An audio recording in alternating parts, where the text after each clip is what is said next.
നമസ്കാരം. ഞാൻ കലാശാല മുരളി.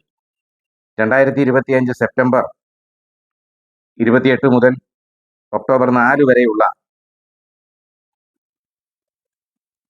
വൃശ്ചികക്കൂറിന്റെ ഒരാഴ്ചക്കാലത്തെ നക്ഷത്രഫലമാണ് ഞാനിന്ന് പറയുന്നത്. വൃശ്ചികക്കൂർ എന്ന് പറയുമ്പോൾ വിശാഖം, കാല്, അനിഴം, തൃക്കേട്ട എന്നീ നക്ഷത്രങ്ങളാണ് ഇതിൽ ഉൾക്കൊള്ളുന്നത്. ഇവർക്ക് സാമാന്യം നല്ല ഫലങ്ങളൊക്കെ ഉണ്ടാകും. ആഗ്രഹങ്ങളൊക്കെയും സഫലീകരിക്കും. പുതിയ സംരംഭങ്ങൾ തുടങ്ങാൻ പറ്റിയ സമയമാണ്. മേലധികാരികളുടെ പ്രീതി ഉണ്ടാവുകയും സ്ഥാനക്കയറ്റം ലഭിക്കുകയും ധനാഗമ മാർഗങ്ങളൊക്കെ വർദ്ധിക്കുകയും ചെയ്യും. പ്രവൃത്തി മേഖലയിൽ പുതിയ ആശയങ്ങളൊക്കെ നടപ്പാക്കുകയും സഹപ്രവർത്തകരുടെയും മേലധികാരികളുടെയും ഒക്കെ പ്രീതി, പ്രശംസ എന്നിവയൊക്കെ നേടാൻ കഴിയും. ക്രയവിക്രയങ്ങളിൽ നേട്ടങ്ങളുണ്ടാകും. സഹായ സ്ഥാനങ്ങളൊക്കെയും വർദ്ധിക്കും.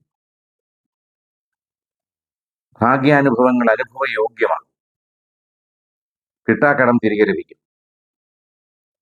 കടബാധ്യതകളൊക്കെ തീർക്കാൻ കഴിയും.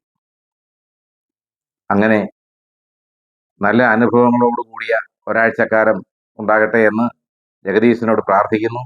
നന്ദി, നമസ്കാരം.